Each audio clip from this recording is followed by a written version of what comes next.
नमस्कार मित्रों। आज चर्चा के क्रम में आप लोगों के सामने मैं एक नए फ्लेवर के साथ प्रस्तुत हुआ हूँ। उसमें आज हम भारत की प्रतिष्ठा मर्यादा से संबंधित विषय को लेकर आप लोगों के सामने उपस्थित हुआ हूँ। इसमें आज हम बात करेंगे कि यूएनएससी में मतलब यूनाइटेड नेशन में जो भारत को सदस्यता मिलनी चाहिए वो क्यों नहीं मिल रही है, और भारत की स्थिति क्या है इस समय, मिलनी चाहिए कि नहीं मिलनी चाहिए। क्योंकि 140 करोड़ का भारत, विश्व का सबसे बड़ा लोकतंत्र, परचेंजिंग पावर के मामले में तीसरी इकोनॉमिक्स भारत है। तो क्या भारत इसी तरह बिना अस्थायी संस्था के ही यूएनओ में अपनी हर साल 8 बार अभी तक भारत चुना गया है, और इसी तरह विश्व लेवल पे विश्व के 150 से अधिक देश भारत के समर्थन में हैं। तो क्या हमको अस्थायी संस्था मिलनी चाहिए, वीटो पावर मिलनी चाहिए कि नहीं मिलनी चाहिए, इसी क्रम में हम आपसे आज चर्चा करेंगे। तो जैसा थंबनेल में देख रहे हैं, क्या यूनाइटेड नेशन में मिली भारत को अस्थाई सदस्यता, और कब तक करेगा भारत इंतजार, मतलब भारत कब तक इंतजार करेगा। आज हम विश्व की महाशक्तियों में शुमार हैं, लेकिन हमारे पास अस्थाई सत्ता ही नहीं है। क्योंकि जब से 1945 से मान के चलिए यूएनओ की, यूनाइटेड नेशन की स्थापना हुई है, आज तक उसमें एक बार भी चेंज नहीं हुआ है। वह कथाकथित आयोग बना हुआ है, उसमें कुछ देशों की सुपरमेसी बनी हुई है। तो क्या उसमें चेंज होना चाहिए कि नहीं होना चाहिए। और भारत को अगर 150 से अधिक देश सपोर्ट कर रहे हैं, तो कौन क्यों नहीं मिल रही है सत्ता, और कौन है राह का रोड़ा। तो मित्रों, अगर कोई घर का सदस्य ही, अपना पड़ोसी ही आपको, तो एक हमारे यहाँ कहावत है, आप लोग पूरे भारत में घर का भेदी लंका ढावे। तो ये दो चंगू मंगू, पाकिस्तान और चीन, दो ऐसे राष्ट्र हैं जो हर समय जब सत्ता की बात चलती है तो ये भारत के विरोध में बात करते हैं। तो इसी क्रम में हमको एक कहावत आ गई, कौन कहता है कि आसमां में छेद नहीं हो सकता, कौन कहता है कि आसमां में छेद नहीं हो सकता, एक पत्थर तो तबीयत से उछालो यारो, एक पत्थर तो तबीयत से उछालो यारो। 140 करोड़ भारतीय, और कम से कम 3-4 करोड़ से अधिक हमारा डायस्पोरा, मतलब भारतीय जो विदेशी मूल में रह रहे हैं, इन सारी शक्ति को लेकर के अगर हम यूनिवर्सिटी में ट्रांसफॉर्मेशन ना करा सके, तो हमारी मर्यादा, प्रतिष्ठा और वर्षों कुटुंबों की जो राजनीति लेकर विश्व चलता है, विश्व शांति की बात करता है, विश्व गुरु होने की बात करता है भारत, तो यह कोई सही परिलक्षण नहीं है। अगर हम भारत विश्व गुरु बनने की बात करते हैं और इतने राष्ट्रभक्त हैं, इसी देश की माटी से जन्मे वीर सपूत हैं, तो उसके लिए हमको कार्य करना होगा। और किस तरह से करना होगा, अभी हम इस पे आपसे बात कर रहे हैं। किस मेमोरेंडम के तहत हम ऐसा कुछ करें कि वहाँ हमको अस्थाई सदस्यता मिल जाए, और हमारा भी सर गर्व से ऊंचा होता है, वर्ल्ड के सारे मामलों निर्णयों में हमारी भी सहभागिता बढ़े, और डायरेक्ट प्रत्यक्ष रूप से हम निर्णय ले सकें कि युद्ध शांति के लिए हम वैसे ही बहुत कार्य कर रहे हैं। और इसके माध्यम तो स्लाइड के माध्यम से अभी हम आपसे बात करेंगे क्या क्या है। तो जैसा आप लोग देख ही रहे होंगे, संयुक्त राष्ट्र सुरक्षा परिषद में भारत की अस्थायी सदस्यता, भारत में वैश्विक योगदान और सत्ता की आवश्यकता क्यों है, इसके विषय में हम आपसे चर्चा कर रहे हैं। तो यूनाइटेड नेशन सिक्योरिटी काउंसिल संयुक्त राष्ट्र की सबसे प्रभावशाली इकाई है ये। इसका मुख्यालय अंतरराष्ट्रीय शांति सुरक्षा, इसका कार्य क्या है, अंतरराष्ट्रीय शांति सुरक्षा बनाए रखना और युद्ध संघर्ष और आतंकवाद से निपटना। इसका कार्य क्या है, अंतरराष्ट्रीय शांति सुरक्षा बनाए रखना और युद्ध आतंकवाद से निपटना। जो कार्य हम अभी बहुत दृढ़ता से और विश्व पटल पर खुले मंच पे कर रहे हैं। युद्ध शांति के समय चाहे आप लोग देखे होंगे, कई देशों का मामला आता है, उसमें हम लोग बहुत बढ़ चढ़ कर भाग लेते हैं कि वहाँ शांति बनी रहे, क्योंकि हम गांधी और बुद्ध को मानने वाले देश हैं। वह व्यक्ति जिसने अहिंसा से विश्व को एक सीख दे दी, उसके बाद इसी अहिंसा को कई नेताओं ने, कई बड़े लोगों ने, जैसे नेल्सन मंडेला आदि लोगों ने उसका प्रचार कर कर उनके उनके पद चिन्हों पर चलकर अंतरराष्ट्रीय शांति पुरस्कार मिला। तो अगर भारत भी उन्हीं क्रमों में लगा हुआ है तो भारत को यहाँ अस्थायी सत्ता क्यों नहीं मिल रही है? क्योंकि भारत बखूबी वह कार्य कर रहा है, किसी भी चाहे पर्यावरण क्षेत्र में, चाहे किसी युद्ध, दूसरे देश के युद्ध हो रहा, वहां भी वह शांति को, तो भारत को वहां मिलनी ही चाहिए। तो कुल सदस्य, इसमें कुल सदस्य 15 होते हैं मित्रों, आप लोगों को पता होगा, इसमें कुल सदस्य 15 होते हैं, 5 अस्थाई और 10 अस्थाई। तो इसी क्रम में आपसे जो अस्थाई सदस्य हैं इन्हीं के पास वीटो पावर होती, जो भी आपसे हम बात करेंगे अस्थाई सदस्य P5, जिसे P5 कहा जाता है, उसमें कौन है? अमेरिका, रूस, चीन, ब्रिटेन, फ्रांस। और इंडिया अभी तक क्यों नहीं है? इंडिया अभी तक क्यों नहीं है? क्या इनके, इन जो P5 देश हैं, इनसे क्या हम विश्व लेवल पे जो शांति की बात करते हैं, मर्यादा की बात करते हैं, इकोनॉमिक्स की बात करते हैं, परचेजिंग पावर के मामले में या जीडीपी के मामले में और विश्व शांति के मामले में, जो हमारी संस्कृति, कल्चर, धर्म रहा है, वह सारे मामलों में हम इस पर पूर्ण अगर लक्ष्य को पूर्ण करते हैं, तो क्यों हमको यहाँ सदस्यता मिल नहीं रही है? क्यों हमको वीटो पावर नहीं मिल पा रहा है? इससे संबंधित बात हम करना चाहते हैं आप लोगों से। और क्या है कि हमको मिलना चाहिए? भारत की स्थिति क्या है इस समय? संयुक्त राष्ट्र संस्थापक 1945 में हुई थी और अस्थाई सदस्य के रूप में कै बार चुना गया है भारत? 8 बार चुना गया, जो भी हम आपसे थोड़ी मूलभूत चर्चा में कर, 8 बार भारत चुना गया है। कब कब? 1950-51, 67-68 में, 1972-73 में, 1977-78, 1984-85 से, 1991-92, 2011-12 में और 2021-22 में अस्थाई सदस्य के रूप में भारत अपना योगदान दे चुका है। और उसमें विश्व पटल पे, विश्व मंच पर 2003 में भी तो अटल बिहारी वाजपेयी ने संयुक्त राष्ट्र संघ में हिंदी में भाषण देकर पूरे भारत को गौरवान्वित किया था। तो हमारी सरकारें तो गौरवान्वित करती रही हैं, लेकिन इस समय सरकार का क्या कर्तव्य है और किस तरह हमें यूएनएससी में अपनी सत्ता को पूरे ताकत के साथ रखना चाहिए, जिससे हमारी प्रबल शक्ति का पता चल सके कि हम भी विश्व में एक देश हैं और कूटनीति या राजनीति के माध्यम से हमको सत्ता लेनी है किसी भी प्रकार से। तो हम भारत हमेशा शांत मिशनों में अग्रणी भूमिका, भी जो हम आपसे बात किए कि भारत हर शांत मिशन में, विश्व जहां युद्ध काल हो, प्राकृतिक आपदा आए, पूरे विश्व में, अभी अफगानिस्तान की बात आप लोग कर ही हम लोग देख ही चुके हैं। पहले अमेरिका ने कितने लगभग 20 सालों तक वहां आतंकवाद हमले के नाम पे पूरे अफगानिस्तान को रौंदता रहा। भारत क्या कर और भारत की शांत सेना और भारत सरकार वहां पे निर्माण अन्य कार्य करती रही, वहां के स्ट्रक्चर का निर्माण, वहां रसद पहुंचाना, सारे काम जो मानव मिशन के तहत सारे काम कौन कर रहा था? भारत। और उसको रौंद कौन रहा था? अमेरिका। इसी क्रम में आप प्रेजेंट टाइम में जो रूस यूक्रेन वार है इस समय देख रहे हैं। इसी समय तो चर्चा इसीलिए गहराई हुई कि इजराइल और फिलिस्तीन का जो विवाद आया, उसमें भी भारत ने कितना बढ़ चढ़कर वहां शांत कराने के लिए अपने तरफ से मोदी जी ने और भारत सरकार ने, एस जयशंकर जी ने कूटनीति के माध्यम से कितना प्रयास किया कि वह सफल हो जाए। और इसी क्रम में रूस और यूक्रेन का जो मुद्दा है, ट्रंप जी जो अपने आप को विश्व का चौधरी समझते हैं, आप लोग देखे हैं कि उनकी सारी रणनीतियां विफल हो चुकी हैं, सारी की सारी रणनीतियां धरी की धरी रह गई हैं। तो भारत, मेरा मानना है कि भारत को इसमें बढ़ चढ़कर, अब वो दौर चला गया कि हम पीछे रह कर राजनीति करें। अब अगर हम तीसरी इकोनॉमिक्स, चौथा सुपर पावर अपने आप को घोषित करते हैं और विश्व की मर्यादा, वस्त्रों उद्यमों की बात करते हैं, विश्व गुरु बनने की बात करते हैं, तो अब हमको पीछे रहने की आवश्यकता नहीं है। 140 करोड़ सरकार के साथ हैं, मोदी जी के साथ हैं, इनको आगे आकर के यूक्रेन और रूस वार, क्योंकि ये रूस भारत का मित्र देश है और परम मित्र, जिसे कहते हैं परम मित्र, कभी साथ नहीं छोड़ता है। उसके बाद यूक्रेन, अभी दोनों जगह मोदी जी पीछे कार्यकाल में जा चुके हैं और दोनों जेलेंस्की साहब से और पुतिन साहब से, दोनों लोगों से मिल चुके हैं।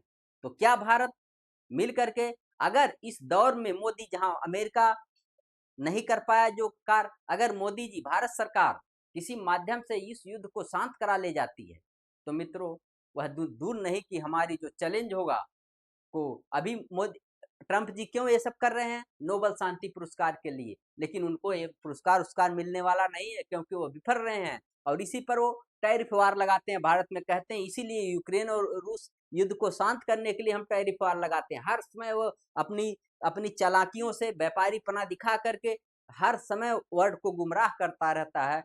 कौन सा देश? अमेरिका। और सब हथियार, रूस में जो हथियार यूक्रेन प्रयोग कर रहा है रूस युद्ध में, अधिकतर हथियार अमेरिका और यूरोपीय संघ के द्वारा बेचे या उसे प्रोवाइड करवाए जा रहे हैं। वहां शांत की बात कोई नहीं करना चाह रहा है, केवल यूक्रेन को भी उधर उकसा रहे हैं, उधर रूस को भी उकसा रहे हैं। दोनों तरफ से उकसा करके युद्ध की स्थिति बनाए रहना चाहते हैं, जैसे उनका हथियार बिकता रहे। इसी क्रम में मित्रों, हम विश्व में भारत की वर्तमान स्थिति क्या है, अब अभी आपसे बात पीपी मॉडल पर तीसरी बड़ी इकोनॉमिक्स भारत है, और अर्थव्यवस्था के मामले में हम जीडीपी के मामले में चौथे स्थान पे हम हैं। चौथे स्थान पे, सैन्य शक्ति के मामले में भी चौथे स्थान पे हैं। जनसंख्या के मामले में इस समय हम चीन को पीछे छोड़कर पहले स्थान पे आ गए हैं।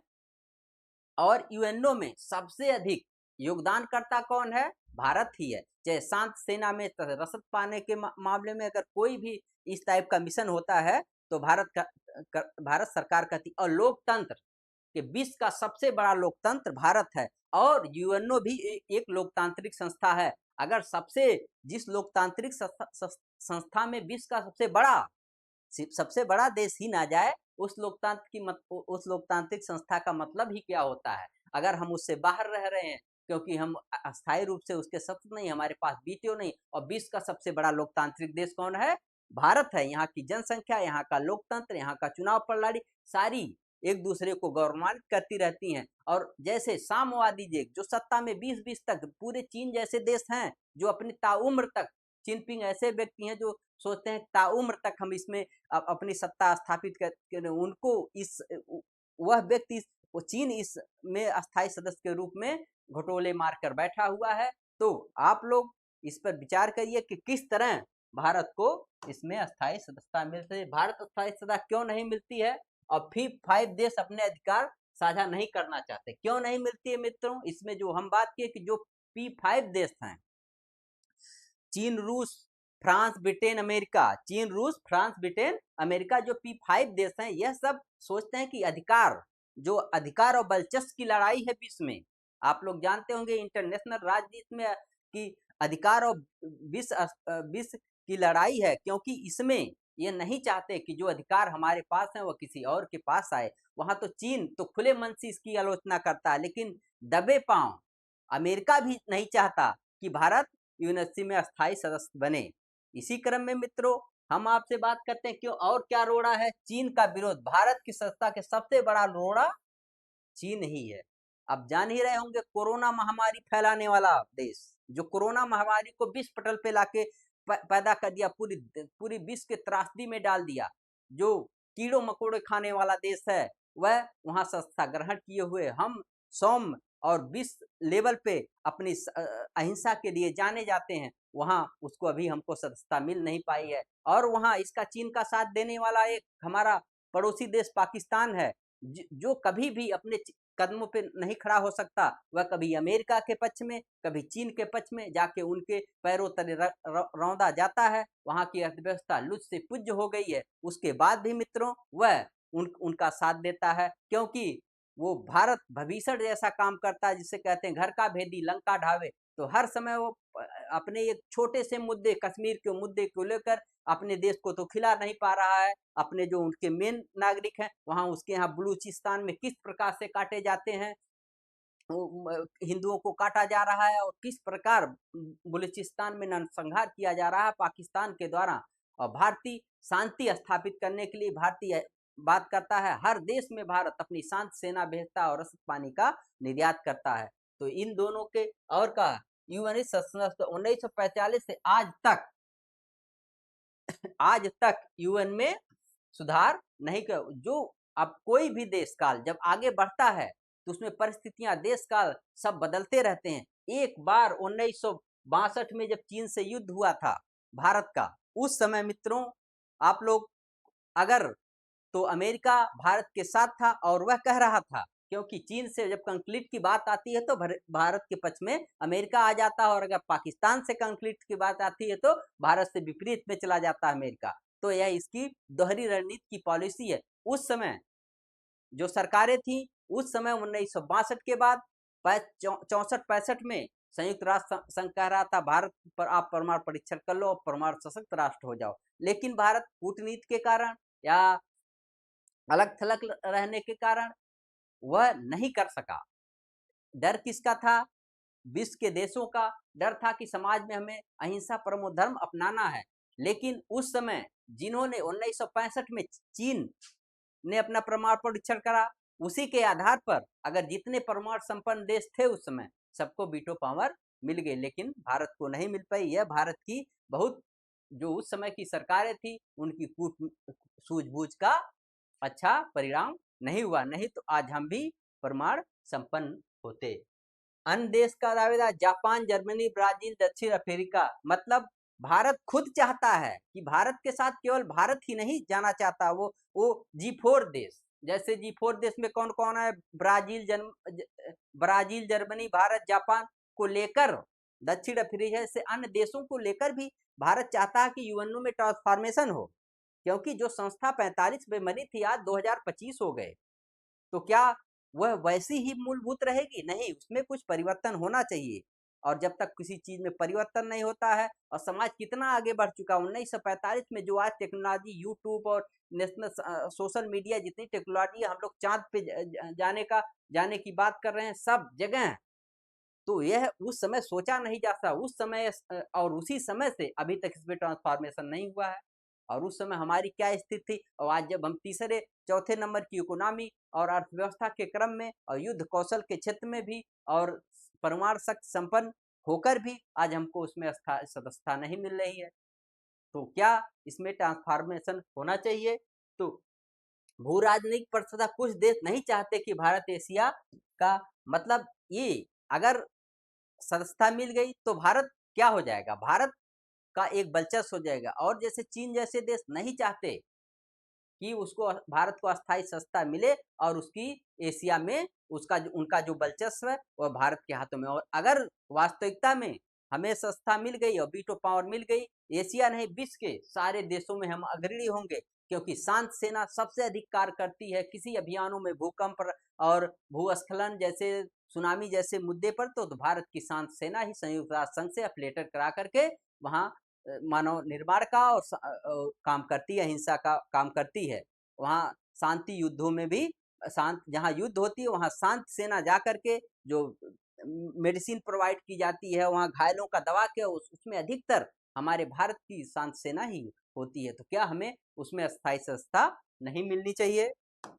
इसी क्रम में इतिहास में भारत की भूमिका 1945 की स्थापना, हम संस्थापक सदस्य रहे हैं, हम संस्थापक सदस्य रहे हैं, और अभी तक जब यूएनओ बन रहा था तो उसकी स्थापना में भारत की भूमिका थी, अभी भी हम उसके अस्थायी सदस्य नहीं बन पाए हैं। और साथ सक्रिय भूमिका, अब कांगो, कोरिया और सूडान में जो आपदा आई या किसी प्रकार से, वहाँ सारी भूमिका 60% भारतीय हर तरह से आर्थिक, राजनीतिक और सामाजिक रूप से हमारी शांत सेना, हमारे देश के रसद पानी और सरकारें मदद करती हैं। उसी क्रम में परमाणु नीति के कारण पश्चिमी देश विरोध करते हैं।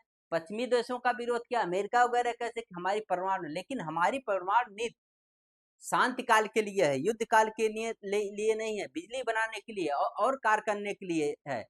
लेकिन इसका मतलब ये नहीं होता कि हमारे ऊपर कोई परमाणु बम से हमला करे और हम शांत बन के बैठे रहें।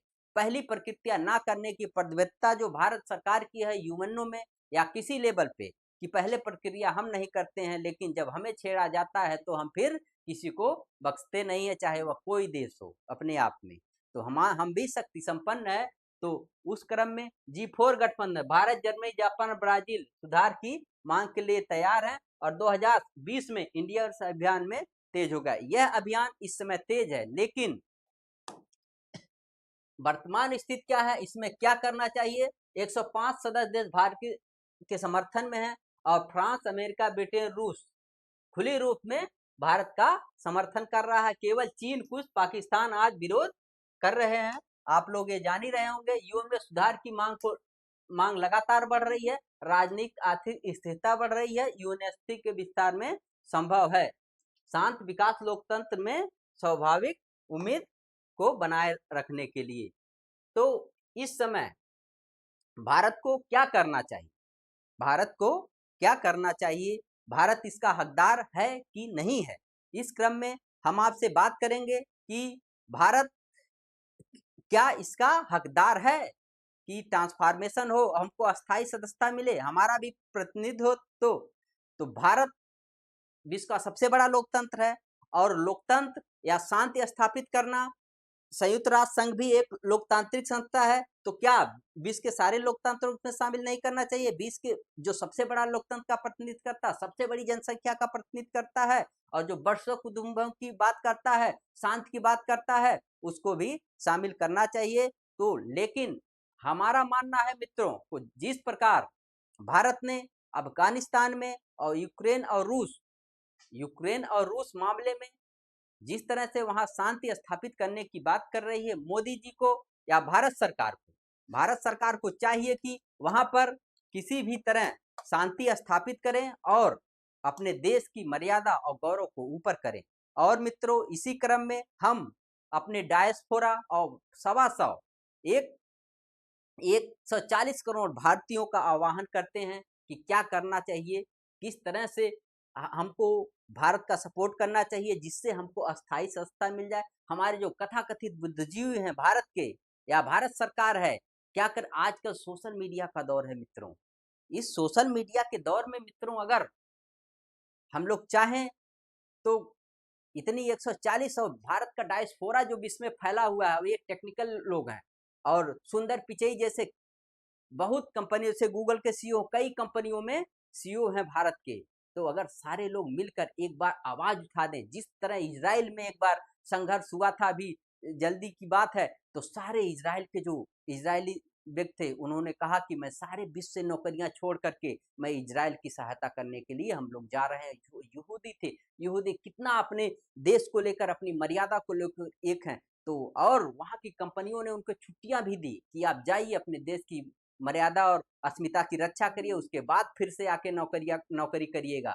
तो इसी क्रम में मित्रों, अगर हमको भी, हमारे देश को भी महाशक्ति बनना है और सुपर पावर हासिल करना है, तो भारत के जो 140 करोड़ लोग हैं और भारत का जो 2-4-10 करोड़ का डायस्पोरा है, विश्व में फैले हुए लोग हैं भारतीय, किसी कंपनी में शामिल है, सभी लोग एक अभियान चलाएं। उस माध्यम से अगर हम अभियान चलाते हैं और हैशटैग और आजकल सोशल मीडिया बड़े साधन हो गए हैं, और भारत सरकार, मैं तो भारत सरकार से अपील करता हूं कि भारत सरकार खुद इस माध्यमों का प्रतिनिधित्व करे और विश्व के लोग उसका सपोर्ट करें, जिससे कि अंतरराष्ट्रीय लेवल पे पता चल जाए कि हमारी भी कुछ औकात है और हमको भी जो अस्थाई संस्था मिलनी चाहिए और हमको भी वीटो का अधिकार मिलना चाहिए। क्योंकि 140 करोड़ की आवाज को दबाने वाला कोई संयुक्त राष्ट्र संघ, कोई अमेरिका, कोई चीन नहीं हो सकता है, ना तो वो हमारी आवाज को दबा सकता है। तो और क्यों ना हमको मिले यह अस्थाई सस्ता, क्योंकि विश्व लेवल पे पर्यावरण के लिए भी हम कार्बन क्रेडिट की बात करते हैं और अहिंसा की बात करते हैं। आतंकवाद को विश्व से खत्म करने के लिए हम प्रतिबद्ध हैं और परमाणु निशस्त्रीकरण की हम बात करते हैं और परमाणु निशस्त्रीकरण की बात करते हैं। इसी क्रम में हम बहुत विश्व की शांति की बात करते हैं, तो क्यों ना हमें अस्थाई संस्था मिलनी चाहिए। तो भारत सरकार को चाहिए कि कूटनीति, राजनीति और इस समय जो मेन स्ट्रीम का विषय है, सोशल मीडिया का दौर है, हैशटैग का दौर है, तो सरकारें अगर चाहें तो विश्व को लेकर आवाहन कर करके एक बार अगर भारत सरकार चाह ले तो यह काम बहुत आसान हो सकता है और विश्व लेवल पे हमारा जो डायस्पोरा है वो सहयोग कर दे, तो हम विश्व में अस्थाई सदस्यता पा सकते हैं। इसी क्रम में हमको एक जो याद आती कविता, उत्तर में जब एक नाद भी उठा नहीं सागर से, उत्तर में जब एक नाद भी उठा नहीं सागर से, उठी अधीर धधक पौरुष आग राम के सर से। उत्तर में जब एक नाद भी उठा नहीं सागर से, उठी अधीर धधक पौरुष आग राम के सर से। आप जो हमारा रामायण है, उसमें जब लंका में युद्ध के लिए राम जा रहे थे तो उस समय समुद्र से 3 दिन तक तपस्या किए, लेकिन जब नहीं माना तो राम ने फिर अस्त्र का आह्वान किया और समुद्र हाथ जोड़कर चला गया। इसी तरह मित्रों, आज का दौर केवल हाथ जोड़ने का नहीं है। जब तक आप शक्ति नहीं दिखाएंगे तब तक वो सब कभी आपके सामने झुकने वाले नहीं हैं और आपको अस्थायी सदस्यता देने वाले नहीं हैं। इसी क्रम में मित्रों, हमको एक बार भारत माता की जय बोल करके और भारत के सभी धर्मों, हिंदू, मुस्लिम, सिख, ईसाई को साथ लेकर, सभी बहनों भाइयों को साथ लेकर के एक बार और भारत की डायस्पोरा के लेकर एक बार आगाज करनी चाहिए। बिना आगाज किए हमको स्वतंत्रता नहीं मिलेगी और हम चाहते कि भारत सरकार इसका नेतृत्व करे और इसी क्रम में हम लोगों को जल्दी अस्थायी संस्था मिल जाए। विश्व रूप में किसी भी संस्था में हमको भी वीटो मिलना चाहिए और चंगू मंगू को सबक सिखाने का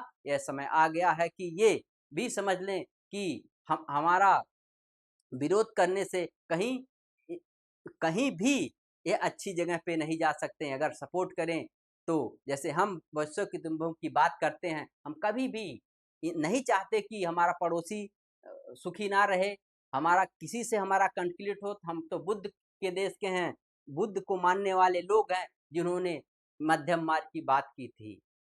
तो इसी के क्रम में मित्रों, जय हिंद। और कोशिश कर ये सोचते हैं कि आप लोग जो हम आपसे बात किए इसमें आप लोग इस पे बढ़ चढ़ कर हिस्सा लेंगे और सरकारें भी करेंगी कुछ न कुछ इसके लिए, कूटनीति के माध्यम के, राजनीति के माध्यम से और सोशल मीडिया के माध्यम से, जिससे हमारी सरकार, जिससे विश्व में हमको लोग जान सकें और हमको अस्थायी सत्ता मिल सके। और सत्ता तभी मिलेगी जब लोग हमको, अगर मित्रों वही बात है कि जब सीधी अंगुली से घी नहीं निकलता है, टेढ़ी करनी पड़ती है। तो उसी क्रम में वही फिर कविता हम पढ़ के आपको सुनाते हैं। उत्तर में जब एक नाद भी उठा नहीं सागर से, उठी अधीर धधक पौरुष आग राम के सर से। तो अब वह दौर चला गया है कि आप हाथ जोड़कर विनय करेंगे और आपको सारी यूनिवर्सिटी में संस्था मिल जाएगी। अब हमको आगाज और ललकार करने का समय आ गया है। इसी क्रम में मित्रों, इसी आशा के साथ मैं आपसे विदा लेता हूं कि आगे हम लोगों को जल्दी ही 2025 से 26 तक आते आते हमको अस्थायी संस्था मिल जाएगी। इसी के साथ मित्रों, जय हिंद, जय भारत।